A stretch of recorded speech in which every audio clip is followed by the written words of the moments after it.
Hello and welcome to the Stock Market Palantir. Don't forget to subscribe and drop your comments below. All right, let's go watch the analysis. $49.80. That was the closing price of Enphase Energy on February 8th, 2026. And, if you're just glancing at the ticker on your phone, 49 bucks might not look like a revolution. But context is, well, it's absolutely everything here. That number represents a 34.7% return in a single week, a 41.4% return over the last month. I mean, we are looking at a stock that was basically left for dead, languishing at a 52-week low of roughly $25 just a short while ago. And look at the volume. Just look at the volume accompanying this move. This isn't just noise.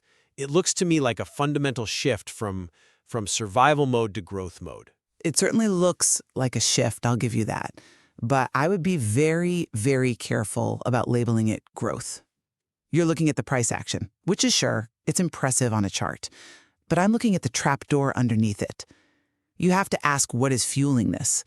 Is this a genuine solar 2.0 evolution, or is this a dead cat bounce driven by short covering in a dying subsidy environment? You have short interest sitting at what? Roughly 20 to 22%. When you get a slightly better than feared earnings report, that creates a squeeze. That's just mechanics, not fundamentals. See, I think better than feared is drastically underselling what just happened. Enphase just pivoted. And that's the central question we're debating today, right? Has Enphase successfully bottomed, and is it now evolving into a software-orchestrated utility provider, or is it just walking into a regulatory trap? I am taking the position that the bottom is in. The company's pivoting from pure hardware, just selling boxes, to a comprehensive home energy ecosystem. I see a credible path to a five-fold return by 2036. And I am taking the position that this rally is a trap. You just cannot ignore the macroeconomic reality of the One Big Beautiful Bill Act, or OBBA. It sounds nice, but for solar, it was an executioner. It terminated the Section 25D tax credit on December 31, 2025. The market is getting excited about a price correction, but the valuation is ignoring the structural damage that's been done to residential solar demand.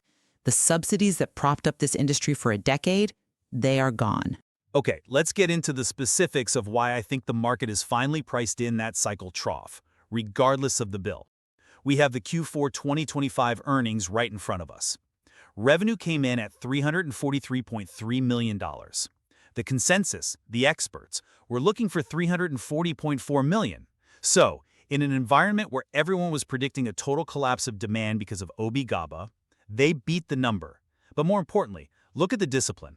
Enphase adheres to this 30-20-10 operating philosophy: 30% gross margin, 20% OPEX, 10% operating income. It's a catchy slogan. It's not a slogan, it's financial armor. Even with revenue contracting over 10% year over year, they protected that profitability. That is not a company in crisis, that is a company managing a downturn with extreme precision. They didn't just slash prices to move volume, they held the line. Precision is one thing, but accounting for the cliff is another. You cite that $343 million revenue figure as proof of resilience. I look at it and I see $20.3 million of safe harbor revenue. Which is standard practice. Okay, but let's explain what that actually means, though. Safe harbor is essentially inventory that installers bought specifically to qualify for tax benefits before the clock ran out on December 31st. They bought equipment they didn't have customers for yet just to lock in the 2025 tax code. That is not organic demand. That is demand pulled forward from 2026. You are celebrating a beat that was manufactured by the very regulatory cliff that is about to strangle the industry. And regarding that 30-20-10 model, they are having to cut bone to maintain it. They announced a restructuring in January, 6% of the workforce gone, global spending tightened. That doesn't scream growth mode to me. It screams hunker down. It screams efficiency. And frankly, the market agrees with me. The channel inventory in California and Europe has normalized. Management was very clear about that. We aren't sitting on a glut of microinverters anymore. The worst of the destocking is over. And look at the valuation relative to peers. Enphase is trading at a PE of around 38 times, while the peer group averages, nearly 87.5 times. There's a caution discount applied to this stock right now that ignores the technological cycle they're entering, with gallium nitride and EV integration. A 38 PE is only a discount if the earnings hold up. If the ENPE collapses because the tax credits are gone, that multiple gets expensive very, very quickly. My own intrinsic value calculation based on a standard discounted cash flow puts the stock at roughly $36.33. At nearly $50, you are paying a premium for a growth story that just lost its biggest engine. The OBBA didn't just tweak the tax credit, it ended the 30% residential credit. That raises the payback period for a homeowner from 7 years to over 10 years. In a high interest rate environment, who is signing up for a 10-year payback period? Well, that is the exact point of contention, isn't it? The regulatory cliff. You are looking at the Q1 2026 guidance, $270 to $300 million, and seeing a disaster because it's a drop from the $410 million in Q3 2025. I see a transition. The industry is shifting models. The homeowner isn't going to buy the system outright anymore. They are going to lease it. Leasing? That's your solution? The industry spent a decade trying to move away from leasing because the margins are lower and the customer relationship is worse. It's the solution because the tax code dictates it. The residential Section 25D credit is gone, yes, but the commercial Section 40E credit exists through 2027. Third-party ownership, or TPO, allows the lease providers to claim that commercial credit. Enphase knows this. They have secured $123 million in safe harbor agreements specifically with TPO providers. They aren't just sitting there letting the revenue disappear. They are pivoting the channel to where the subsidies still exist. But you have to acknowledge that a pivot to TPO is a structural reset. You are moving from a high-margin, customer-owned model to a bulk purchase, lease-driven model. When a homeowner buys, they care about the brand. When a leasing company buys, they care about the spreadsheet.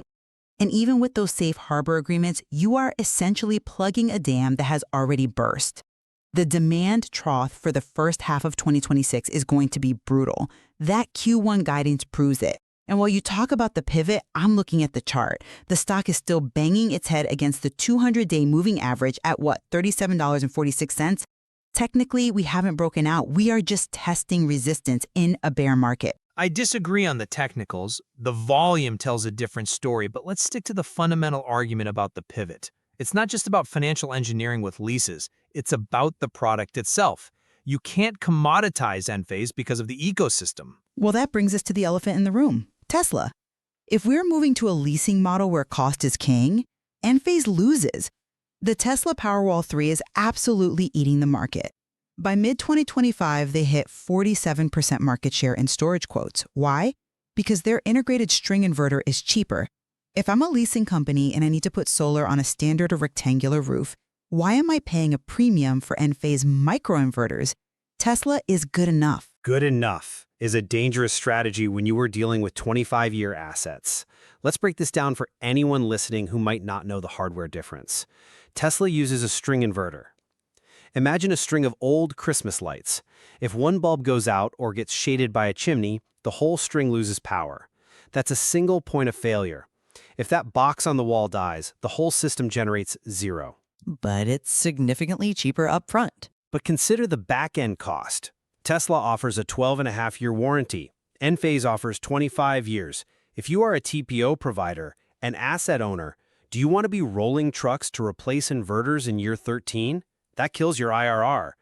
With Enphase microinverters, every panel has its own brain. If one fails, the other 19 keep producing revenue. For the asset managers who are now going to own these systems under the lease model, uptime is revenue. They are doing the math on the total lifecycle cost, not just the install price. Asset managers also care about upfront CapEx, and Tesla is winning that war. But I noticed you mentioned standard roofs. Sure, Enphase wins on complex shading.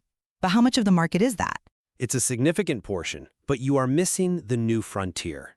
Commercial. Enphase just launched the IQ9 commercial microinverter. This is the game changer. It uses gallium nitride, or GaN-Silicon. Okay, let's pause. What does gallium nitride actually do for the customer? Think of silicon chips like an old incandescent light bulb. They get hot, they are bulky. GaN is like the LED.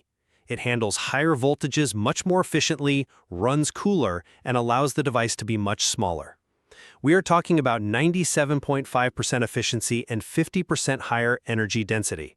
This opens up the 480-volt commercial market, small businesses, schools, strip malls. That is a $400 million TAM that Enphase previously had zero access to. And unlike residential, commercial clients care deeply about fire safety. The IQ9 is all AC, no high-voltage DC running across the roof. Tesla struggles there. Enphase is walking into a blue ocean in the commercial sector just as the residential sector gets choppy. I want to touch on gallium nitride because it sounds fantastic in a press release, but we have to look at the execution risk here. You are betting on a new technology stack at the exact moment the company is cutting its workforce and exiting markets. They just pulled out of Brazil in February 2026. If the growth story is so strong, why are they retreating from a major emerging market? The Brazil exit was a strategic realignment. It was about focusing capital on the highest margin regions. You don't fight a low-margin war in Latin America when you are launching premium tech in the US and Europe. And regarding execution, look at the battery roadmap. The 5th-generation battery is coming mid-2026. 50% more density, 40% lower costs. That cost reduction is critical. It allows them to maintain that 40+% gross margin even while pricing becomes more competitive. That roadmap relies on a supply chain that is currently being ripped apart. You have reciprocal tariffs on Chinese imports that already hit margins by 5.1% in Q4. Enphase is trying to switch its entire battery cell supply chain to non-China sources, starting in Q1 2026. Do you know how difficult that is? Logistics, quality control, ramping new vendors, doing all of that while trying to launch the IQ9 and the 5th-gen battery? That is a high-wire act.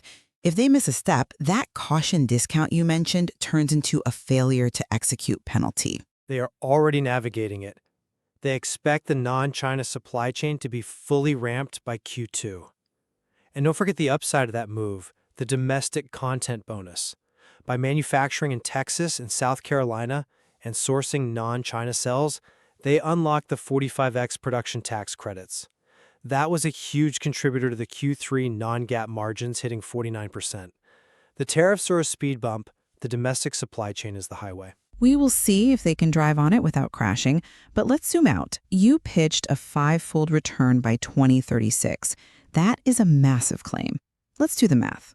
To go from $50 to $250, you need a compound annual growth rate of 17.5% for 10 years straight. Right now, consensus forecasts are showing 1.9% revenue growth and 13% earnings growth. You are asking for a miracle. I am asking the market to stop valuing Enphase as a hardware company.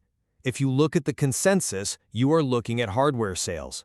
The 5X thesis is based on the software pivot, specifically bidirectional EV charging. The charger they just tested in February? Exactly.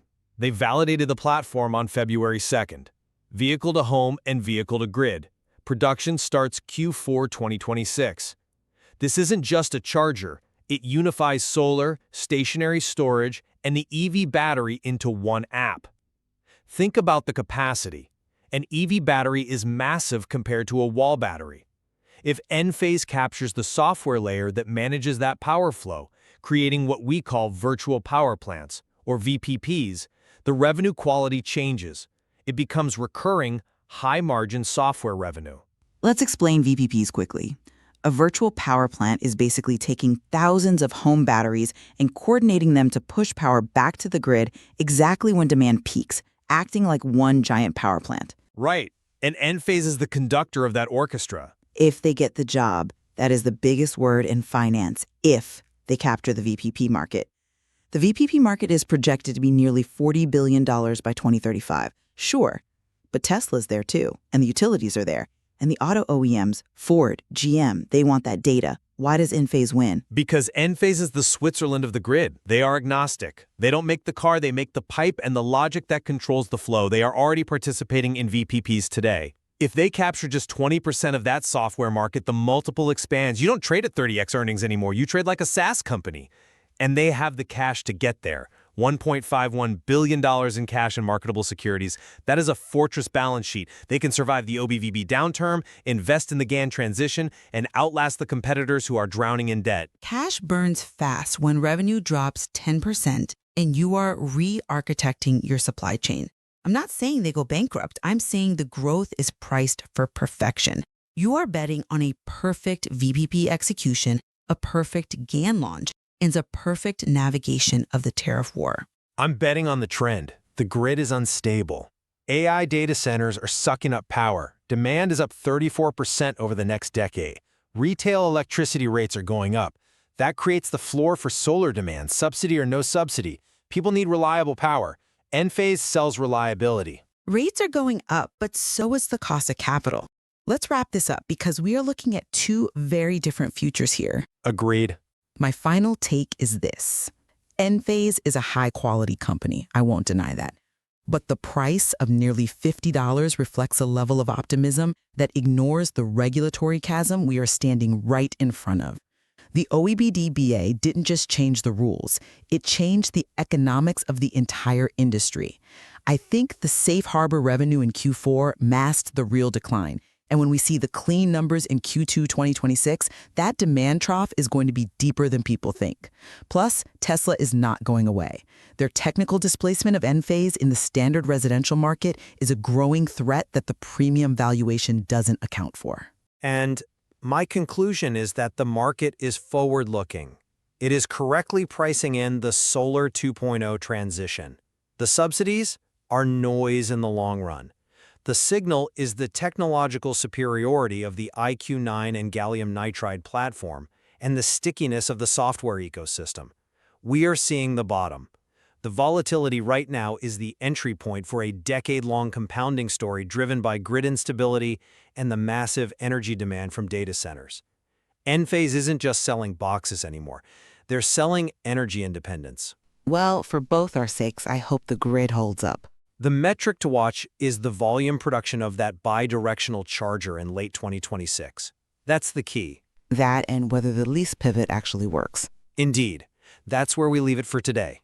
Until next time. If you like this video and want to watch more content like this, then subscribe to the channel. Thanks for watching. See ya.